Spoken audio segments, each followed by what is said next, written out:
Welcome to the BQ Coach blog. This is our 100th post, and it's our first ever video blog post. Today we're going to be talking about something that we can only talk about on a video blog post because it has to be seen and demonstrated, and that is proper buzzer technique. To assist me, I have my quizzer Ashton from our Ashgrove Bible Quiz Ministry, and he will be demonstrating the proper technique for how you hit your buzzer. So let's start by talking about the stance. The first thing you'll notice is that Ashton's feet are on the floor, his knees are bent, and it's important because it gives you leverage as you're sitting. Just like in baseball or in football you have a stance, in Bible quiz you also have a stance. As we pan up, you'll notice that he's sitting forward in his seat, that he's not leaning back against the back of the chair, but that his whole body is leaned forward, and then he's leaning forward actually onto the table. Okay? Now the reason this is important is because it's all about leverage. It's all about getting as close and as fast as you can. If you're leaned back and you're not in the proper position, you have to reach forward to hit the buzzer with your arm, and all of the motion comes from your arm. If you're leaned forward, your whole body gets into the hit as you go down, and you're able to hit the buzzer faster and with more accuracy. So that's the important part first. Number one is to have a proper stance when you're sitting at the buzzer table.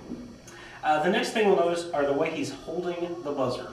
First thing you want to see is that he's got both hands on the buzzer. Now the first hand, his left hand is sitting here as a stabilizing hand. Now Ashton's right hand, so that's the hand he's actually going to use to hit the buzzer. But his left hand is on the front of the buzzer to stabilize it. That's important because if you see where his right hand is, it's on the very back of the buzzer here, okay? And it's that way so when he holds the buzzer down part way, go ahead and hit the buzzer out. You'll see that he's got the wrist action going on. His left hand up here stabilizes it so it doesn't bounce around after that. And so he doesn't have to worry about it shooting forward and not actually hitting the buzzer properly. Now, the thing we want to notice here is the click.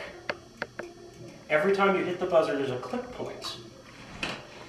And that's where the buzzer is going to go off. Now, you don't want to just sit there with your hand on the buzzer. You want to hold your hand partway down on the buzzer, right above that click point. That way, when it's time for the buzzer to go off, you can go straight down and hit the buzzer. Ashton? And again, this is something that's important to do the same way every single time. You don't want to put yourself in different ways and holding the buzzer a different way each time. A couple of things to avoid. First thing you want to avoid is curling your hand underneath the buzzer. This is bad. For one thing, you're just smashing your fingers every time you push the buzzer, Ashton. There's nothing good that comes from that. Also, it doesn't make you any faster as a quizzer. In fact, it makes you slower. A couple of other things you want to avoid. You want to avoid holding the buzzer like this with your palm on it and maybe even wrapping your fingers underneath it, which some quizzers do. Because again, you're not giving yourself any leverage, any speed. You're making all the action come from your hand and your wrist. So let's show a couple of proper buzzer hits, Ashton. 1, 2, 3. 1, 2, 3. 1, 2, 3. See how he does it the same way every single time?